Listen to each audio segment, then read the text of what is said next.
Sonic mobile games. They usually suck.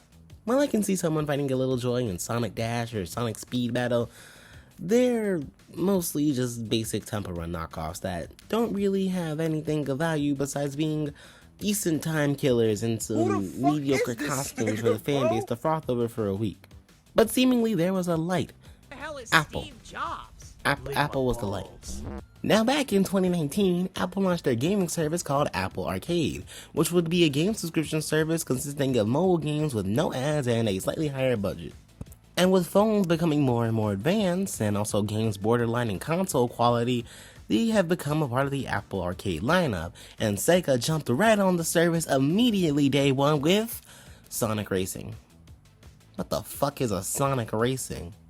Yeah, this clearly wasn't a planned Apple Arcade exclusive, as every other Sonic Sumo Racer over the years has had a mobile counterpart, and Sonic Racing was seemingly just a sudden move out of nowhere. A real Sonic game would come to the service in 2023 though, with Sonic Dream Team, and this being an Apple Arcade exclusive would piss people the fuck off. All I could hear during the lead up of this game was people being upset that it actually looked good and a few people couldn't play it cause they're poor. Lucky me though, I have pretty much nothing but Apple devices in my home and we're paying for Apple Arcade for undisclosed reasons. So let's talk about Sonic Dream Team, shall we? Starting with the story, it's alright. Nothing special though. Eggman has found out about this Reverie device and it uses cream and cheese as a conduit to make his dreams a reality. And so now, through Rouge's intel, Sonic and crew have to stop Eggman by helping newcomer to the series Arium so she can help the crew progress through Eggman's dreamscapes and free Sonic's friends one at a time.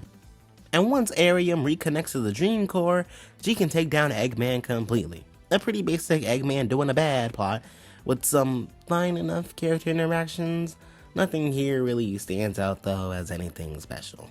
Moving on to gameplay though, I have to quickly disclose something. I've only played this game on a 15-inch M2 MacBook Air with a DualSense controller, so maybe there will be a difference across systems, and I haven't even touched the mobile port because I don't like mobile games. So take how I describe this with these thoughts in mind, because again, haven't played with touch controls or really anything other than my controller, so yeah, keep that in mind. For the first time in a while though, we have 6 playable characters in the game who essentially all play the same, but the groups of characters have secondary jumps moves that make them slightly different. But all the king characters all control pretty decent and basic movement. I don't know if this is just me, but they also feel a little oddly stiff, even with the sensitivity raised, and the momentum here is very underwhelming considering all the slopes in the level design. The game could really benefit from a spin dash over something like the boost, I feel. Along with that, the 3 secondary abilities are kind of mediocre. Sonic and Amy both have the air dash / light speed dash, with the air dash being extremely stiff and uncomfortable to use. It just shoots you straight in a line that is very uncomfortable. Tails and Cream of course have their flight, which also feels kind of awkward with no momentum and an insanely fast descent. Then there's Knuckles and Rouge's glide, which also feel awful due to the terrible turn radius and extremely quick descent. Their climbing is fine though, they can only use it in specific spots, which I think is completely understandable, so cool. Then there's the level design, which is actually fucking amazing. Multiple paths for multiple characters to take using their abilities and experiment with, and a tons of cool skips you can take with proper knowledge of the level. One issue I have with the level design though are these sections where you search for keys.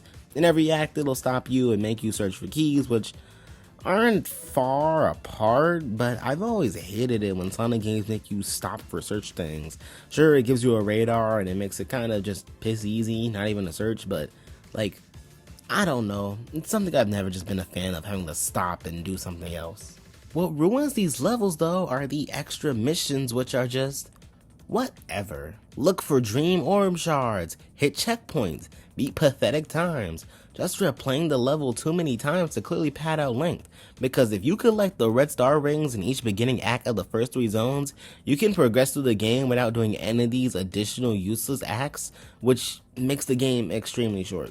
Sure, none of these are bad per se, but if it doesn't add anything to the game, why waste the development resources?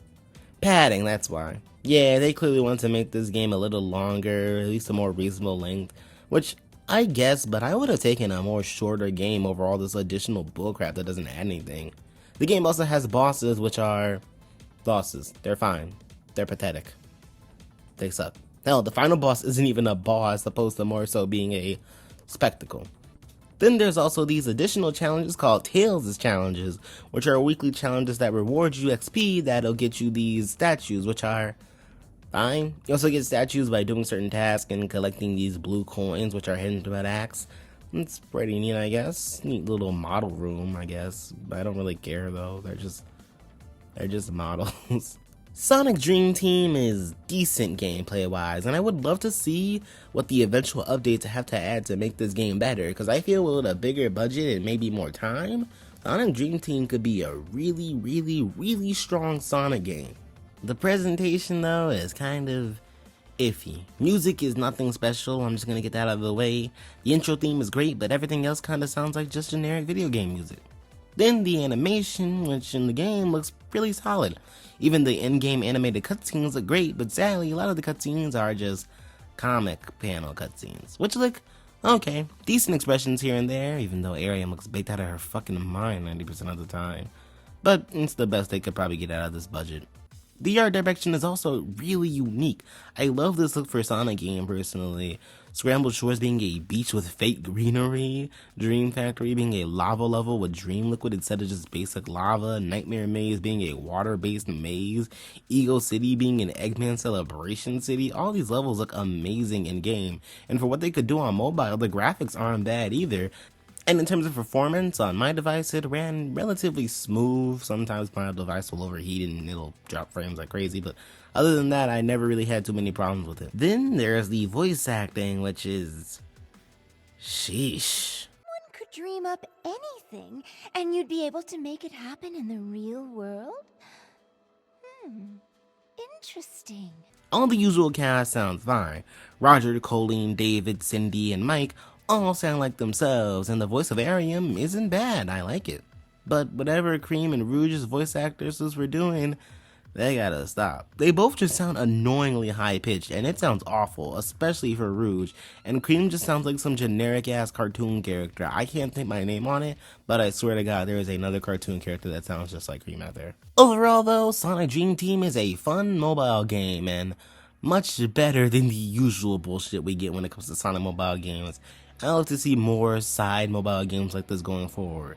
Just maybe on a larger scale, not exclusive to Apple Arcade, and also maybe, just maybe, we can get a console game like this.